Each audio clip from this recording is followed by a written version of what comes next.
solid 24 hours as we see the market starting to rebound a bit.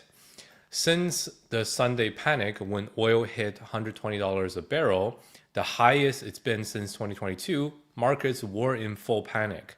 But then we have gone through a 90-degree turn and then now a full 180. So Monday morning, the G7 nations came out and said that they are willing to step into the situation if oil prices stay above $100 a barrel. We're talking about the price of Brent crude. And then today, this morning, Trump came out officially and said, hey, the war might be very complete, whatever that means, and we are nearing the finish line, even though these are just words and the actual situation is not improving. The Secretary of War, Haggith, actually came out and gave a whole brief on that. And in fact, both sides are not backing down. It's just Trump sees the market reacting negatively and he wants to step in at least to give more promises. So now we have this full range on the price of oil. The upside target around $120 as the absolute most panic price that can cause the market to crash if price gets above that. And then we have the bottom side, which is around 85 as a price that with all the narrative shifts, with all of the regulators and G7 and the US is in the G7, but all the this side of the conflict coming out and trying to smooth the situation, price got to 85, which was the lowest price that it's been on oil. So we have this range that we can trade between, that we can use to monitor to see how the S&P will do, to see how the overall markets will do, and how inflation will react and how Bitcoin will react. So in the meantime, institutions are doing the exact opposite of retail. The ETFs have pulled in over $600 million in inflows over the last week, and Strategy just announced another monstrous 1.2 billion, 1.3 billion in purchase of Bitcoin as of this morning. So we're covering all of that today, and I'll give you guys the main things to watch for this week coming up, which is the CPI and the PCE inflation numbers. Okay, let's get right into it. So let me give you guys the latest updates on the war situation. So as the Trump side says, it's very far ahead of schedule, and they want to finish it before the full 4 weeks. Now we are on about the 10th day, the 11th day. The date that the conflict started was February 28th, I want to say. Yeah, before the war started on February 28th. So we are on the 10th day. And President Trump told CBS News, this actually I don't have it pulled up.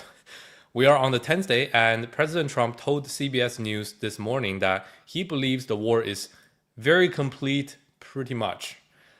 I don't know what that means. If you see any headlines today saying that the war is complete, this is because Trump said so.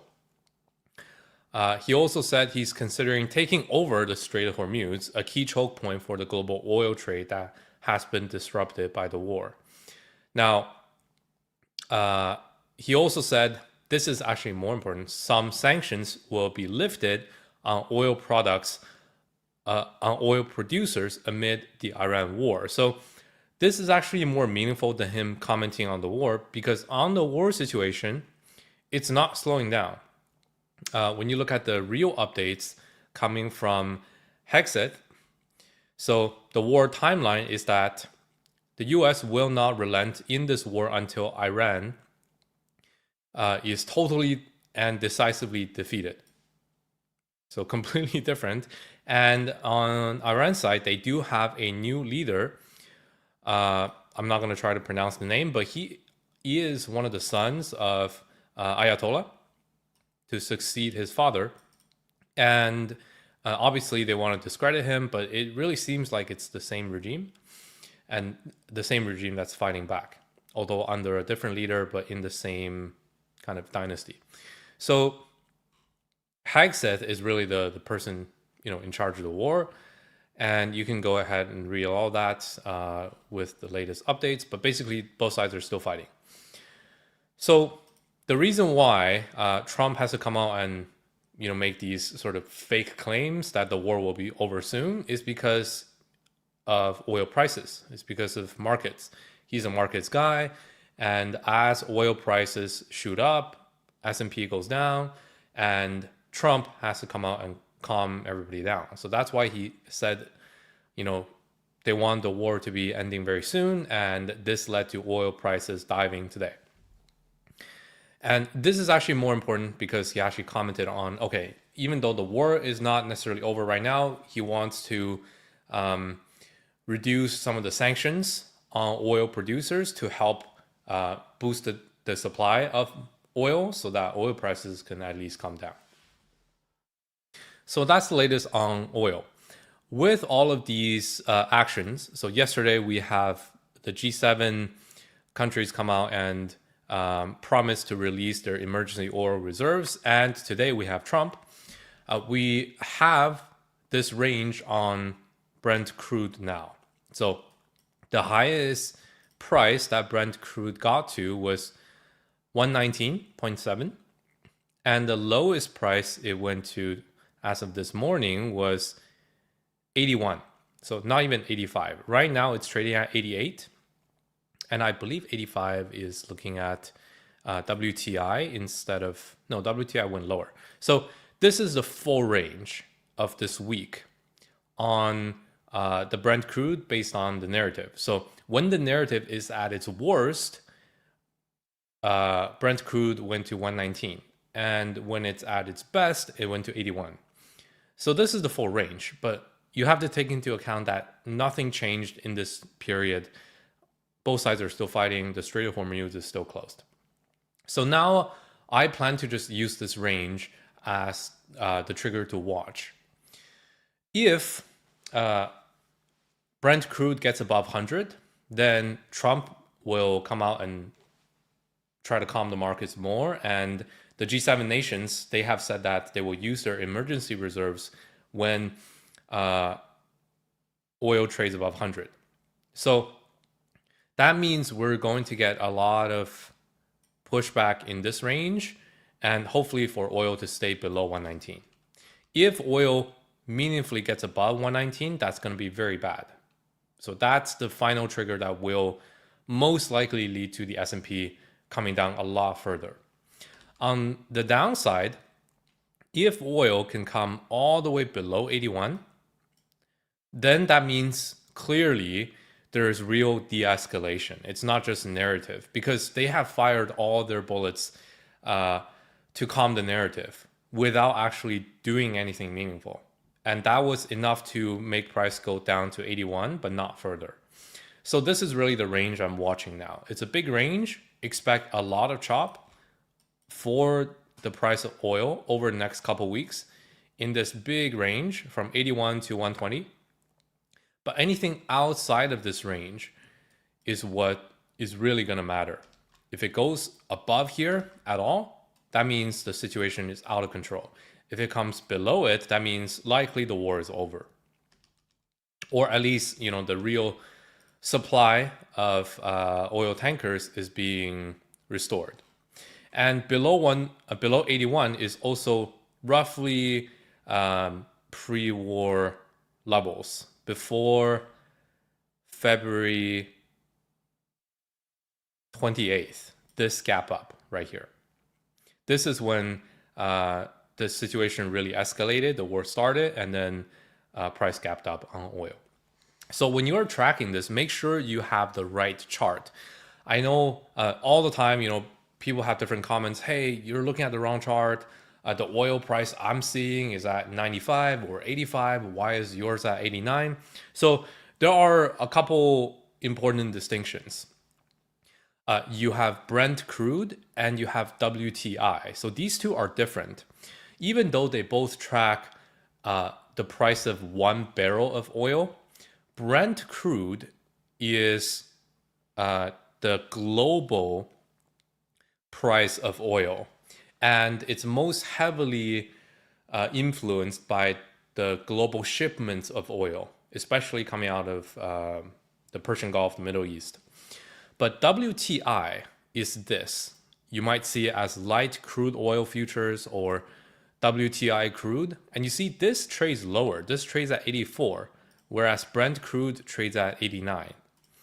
The reason why there's a $5 difference is because WTI is the clearing price at the receiving side in the US. So I forget exactly what the port name is called, but this is the price that 1 barrel of oil trades in the US, not in the shipment facilities in the rest of the world. So this WTI is much less impacted by the disruptions in supply and much more impacted by the local shipments and the local demand. So that's why it trades very different. There's a big gap. And that's number one. You want to look at Brent crude. This is the main value that people are tracking because this one is influenced the most by the Strait of Hormuz, not WTI. And the second is when you Google Brent crude price, just directly on Google, you will see something like 85. This is a last day financial price. And make sure you understand what you're looking at. So some of the indicators will take an average of the last day close. Some will take the previous day close. This is the ticker that it's taking from New York Mercantile Exchange, if I'm not mistaken. And make sure you plug that into TradingView and you get the real data. See, this isn't even on there. BZ, Brent last day financial futures on NYMEX. And let's see what this one trades at right now. You see, this is at 88.9 already, not 86. So this is the real trading price right now. And I'm not sure why Google is giving this. Probably it's some sort of average. So main thing I want you to know is because you're going to get a lot of fluctuations, make sure you get the right ticker and make sure you get the right number. And how I plan to use this oil range to watch is this. So we have this range. So the one I'm using is BRN1. Some people pointed out that using just BR, you're going to get this quote on a Russian exchange. I agree. And actually, even though the index is called BR, the most liquid is the Intercontinental Exchange trading in euro. That's the most liquid global index for Brent crude, and on TradingView that is BRN1. So that's the one I'm using now. And tracking this range between 119 and 81, I plan to use it like this. So if the price of Brent crude gets above 119, that's likely going to cause a crash on the S&P. And that's likely going to correlate with a spike in the volatility index in the VIX above 35 to reach true panic level like April 2025. So that correlates with a gap down on the S&P like this. So the specific calculations I have already talked about a little bit on yesterday's live stream. So usually about a 10% correction on the S&P is regular, whereas if the 10% doesn't bounce back right away and the S&P closes below the 200-day simple moving average, then usually it will gap down quite a bit further, reaching 20% plus of a drawdown from the local top. Now, doing statistical analysis, comparing Bitcoin's moves on these market corrections with the S&P, you see that on average, it has about a 2x multiplier on top of S&P. So here is how I'm taking this information. The most conservative estimate for a correction on the S&P is this. Let me bring this up. So if we don't have Brent crude making a new high again, then chances are we're going to chop in this big range, 81 to 119.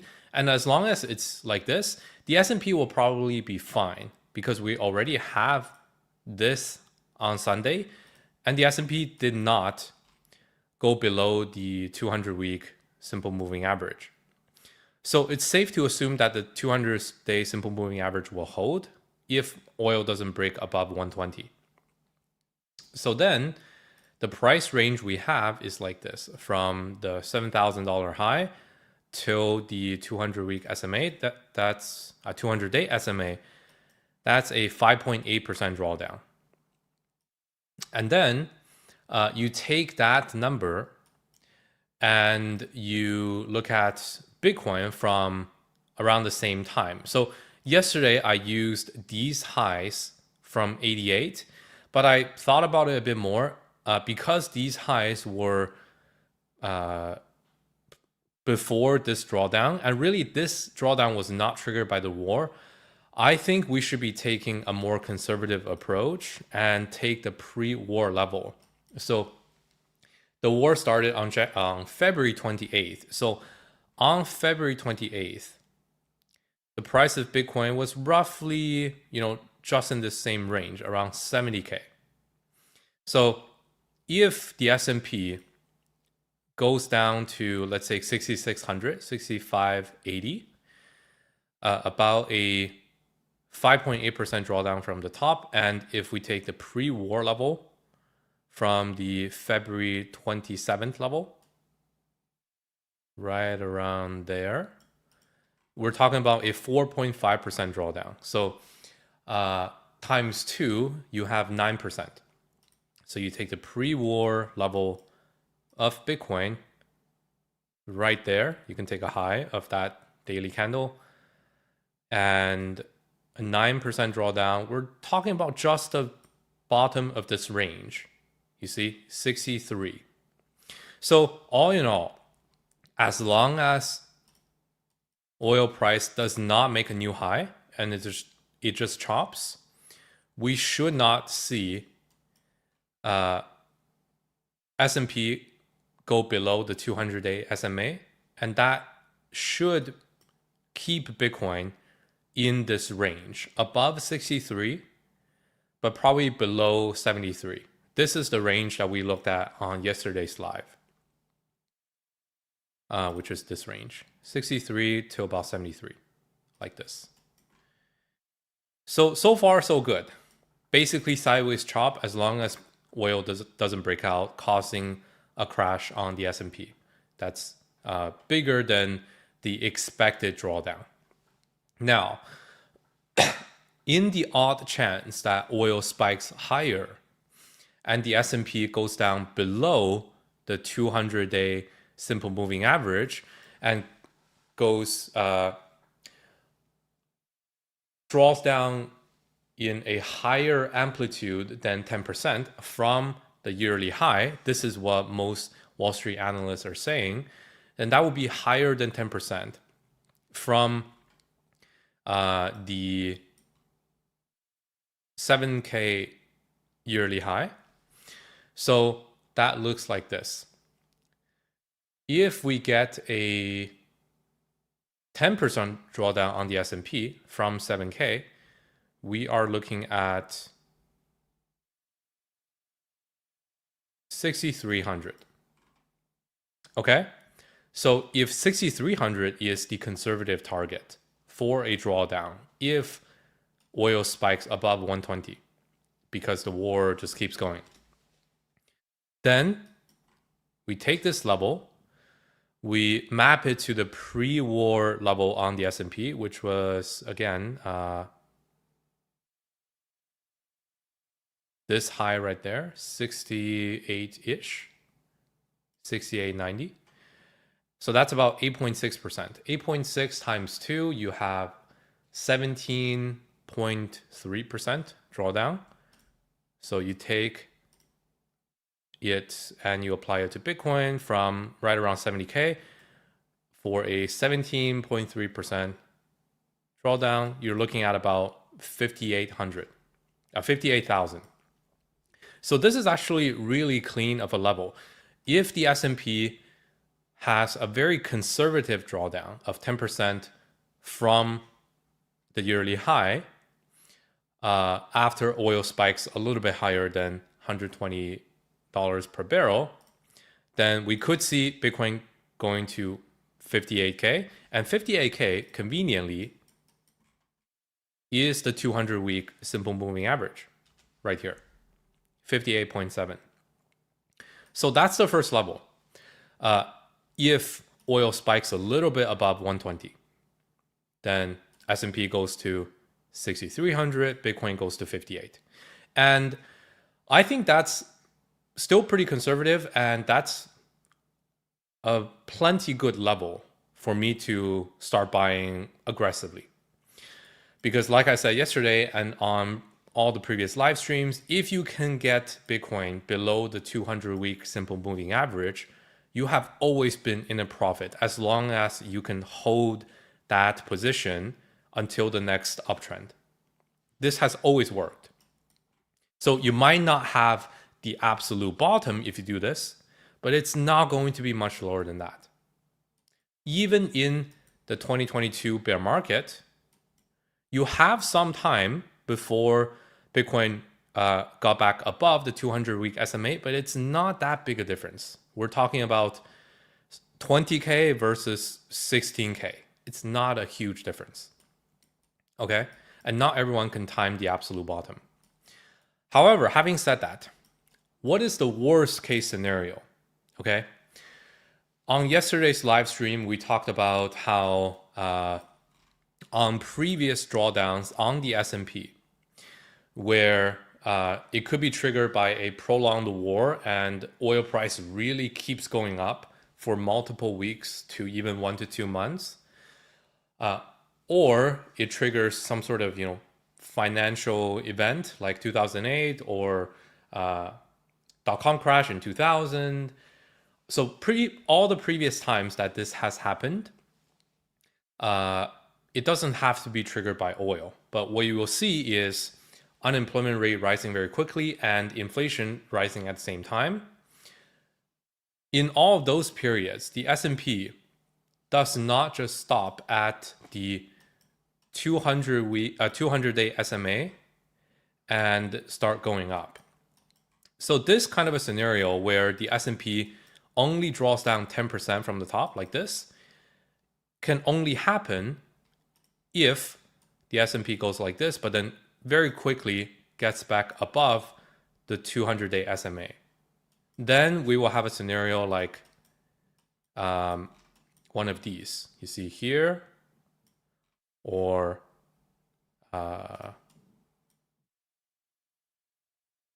here. You don't even know what these events are. And that's because it was very quickly able to recover above it. But if the S&P does not recover above the 200-day SMA right away and it stays below it, then it will last quite a while. Most of the time, if it doesn't recover within the same week, it lasts for a solid few weeks to a month. And it usually trades at least 20% below the local top. You see 20% there. And this one was COVID. Obviously, this is going to be a lot larger than 20%. And if you look at 2008, it followed the same scenario. 2000 followed the same scenario. And then 1973, 1979, similar.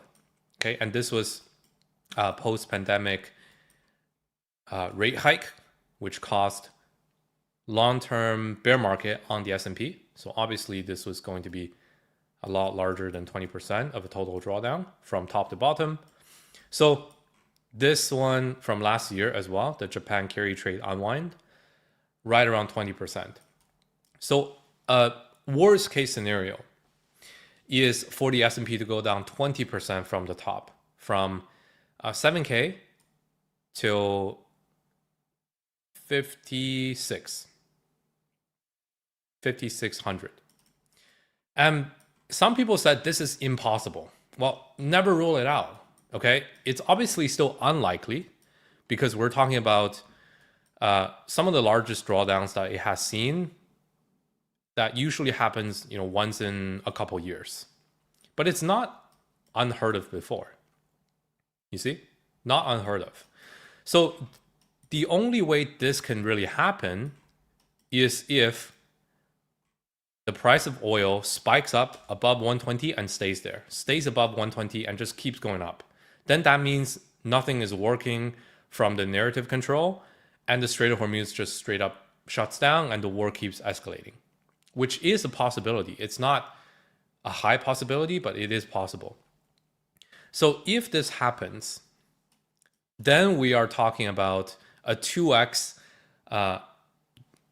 multiplier drawdown on top of that. So let's take the same analysis. So the pre-war level on the S&P was 68, 80-ish.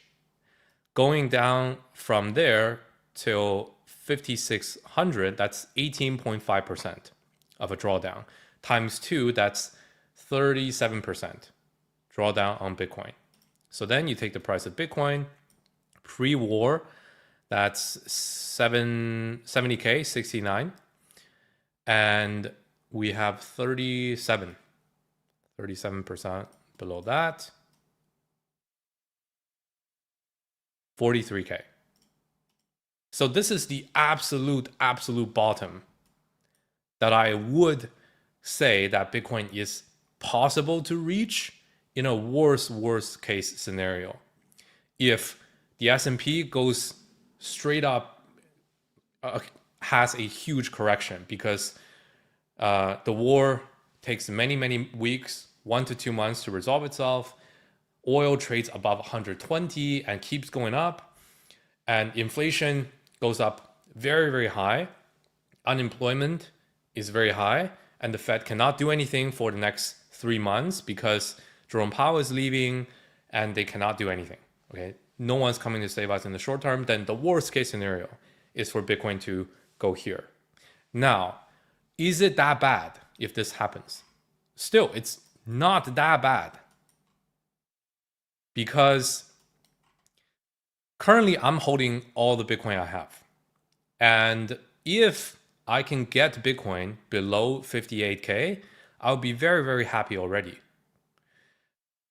Because I know below 58K is the bottom. The bottom, when you look at the bear market months, it either stops at the 200-week SMA or it goes a little bit below it.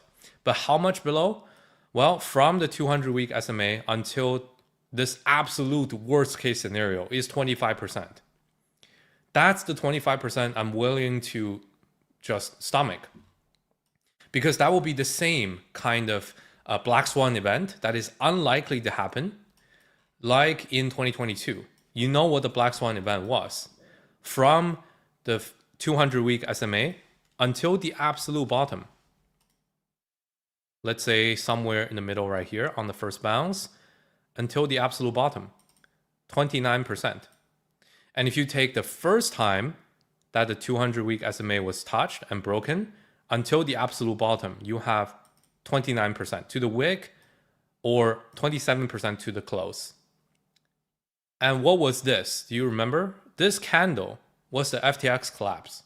So it all makes sense. If you expect on the odd chance that we have a big black swan event that has just as much impact on Bitcoin like the FTX collapse, then yes, Bitcoin could go down 25 to 29% below the 200-week SMA. And that's 43, 42K-ish.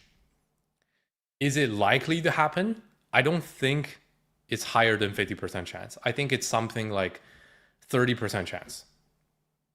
Because in order for this to happen, we need to have full-on war last another 4 weeks. And for the price of oil to truly go unstoppable and make new highs, which are, what is this? Wow, the higher than 2008 levels. Higher than at least 2011 levels. So for oil to reach a 15-year high, it's not that likely for it to happen in such a short term. So for everyone that looks at all of these scenarios and say, oh my God, he's saying Bitcoin is going to go down much further, haha, he's an idiot. All I'm saying is you have to be prepared. It's unlikely, but it's possible. Both on the price, it has happened before in 2022. But it did not happen in 2020, it did not happen in 2018, and it did not happen in 2015. So in Bitcoin's terms, over the last 3 cycles, it happened in 1 cycle where the 200-week SMA did not hold. So the chance of that is 33.3% if you use Bitcoin alone. And then if you look at the chance of oil spiking and the S&P gapping down, it's also not that high. Yesterday, we looked at Yardini research, and they give it about 35% chance to happen. So it all makes sense. If you have to just give the lowest possible price for Bitcoin to reach, I think it's something like 43K. But I don't think it's that likely. I think it is very likely for us to go and touch the 200-week SMA right around 58K, because we don't need that big of a drop on the S&P and that big of a spike on oil for us to get there. We only need the S&P to drop 10% from the top, which is at 6,300, and then for it to just get back above the 200-day SMA, which is very normal. It tends to do this quite often. This kind of a pattern, which will be enough to make Bitcoin go just a little bit below the 200-week SMA towards 58. Like this. So this is my base case right now. And this is my absolute worst case. And I'm just acting with that information. First of all, I am looking at the price of oil, see when it will spike. And if it does, I know Bitcoin will likely go to at least 58. And then I'm going to start buying very, very aggressively with all the cash reserves, the little amount I have left. Because I know if I can buy Bitcoin below 200-week SMA, it's a no-brainer. However, after I buy with all the cash I have, I am willing to stomach the drop from 58K till 43K if it happens on the odd chance, if we get a big black swan event in the next couple months. And that's it. If you just need the absolute bottom, I don't know where it's going to be. I can't tell you. These are just probabilities, and these are the ranges I'm seeing. Pretty high probability for 58 to be hit, much lower probability for 43 to be hit, but willing to stomach if that happens. That's it. That's not only based on Bitcoin cycle analysis and the bear market drawdown, but also based on the uncertainty we have in the Iran war, the oil crisis, and a conservative estimate on the drawdown on the S&P. versus a worst case scenario drawdown on the S&P. So it all matches, and I think that's pretty clear. All right, that's it. That's everything I wanted to. Oh yeah, by the way, if you guys need some more convincing to do about buying Bitcoin right now, just look at strategy and look at the Bitcoin ETFs. So strategy, Michael Saylor just bought $1.3 billion of Bitcoin using common stock today. And you look at Saylor Bubbles, this is the one today, 1.28 billion. And this is one of the biggest bubbles since January. January had one bubble that's bigger than this. And then the last one before that was July 2025. So Michael Saylor is still buying, even below his average entry. And he is actually at a net loss now. Unrealized P&L minus 5.49 billion. And you might say, oh, Michael Saylor is an idiot. Well, the Bitcoin ETFs are ticking up. Look at the rotation of gold ETFs into Bitcoin ETFs. So even though the war is raging on, gold ETFs actually had a record outflow on Wednesday of 3 billion. This is last week. But during that same period, the Bitcoin ETFs had net inflows, the biggest we've seen in the last 3 months. Here is the data. On a weekly, you see over the last 3 weeks since the war started on February 27th, we have had net positive inflows. And this latest week, it's small because it's only been 2 days. And this is only 1 day of data. And not only that, but when you compare institutions' interest in the Bitcoin ETFs, it's positive since the last 5 months. So the last positive month was at the top in October 2025. And then we have 4 straight months of selling from the Bitcoin ETFs. But then this month, over the last 11 days, it has been positive. And this is only the first 11 days of the month. We could be seeing 3 times higher if it continues in this fashion by the end of the month. So right now that's at 735 million of net inflow in March. And if it goes following this trajectory, this is going to look like a big month. We have not had these Bitcoin ETF inflows that's so positive since October. So very good sign. Institutions are buying Bitcoin. They're actually buying more Bitcoin than they're buying gold. The reason why is probably just because Bitcoin is actually cheap compared to gold. Even though gold is a surefire bet right now, it doesn't have that much upside because, I mean, gold is just up so much compared to Bitcoin. And the institutions, at least some of them, still consider Bitcoin in the same category as gold. So that's why you see the rotation from gold capital going into Bitcoin. Very interesting. That's the other factor that's pulling Bitcoin up, even though risk on assets like the S&P, like the stock market, is being dragged down a bit by the war. So just keep that in mind if you need some more convincing to buy Bitcoin right now. It is a good time. Make sure to follow me on X at virtualbacon0x for day-to-day alpha, for clips, for trade ideas if you are still interested in altcoins. And subscribe to the channel if you want to join our future live streams and get updates on them whenever we go live, so that we can monitor the situation not only on Bitcoin cycle, but also the macro situation with the Iranian war, with oil prices, with the S&P, and exactly what price level and price targets that translates onto Bitcoin. So that's what I try to do here with each and every live stream, so that we don't panic and think, you know, it's going to cause a bigger correction than the correction targets we have on Bitcoin itself. They all match up, and we just need to know what the estimates are in order to not panic. Okay, that's it. Thank you guys for watching this video, and I will see you on the next live stream. Bye bye.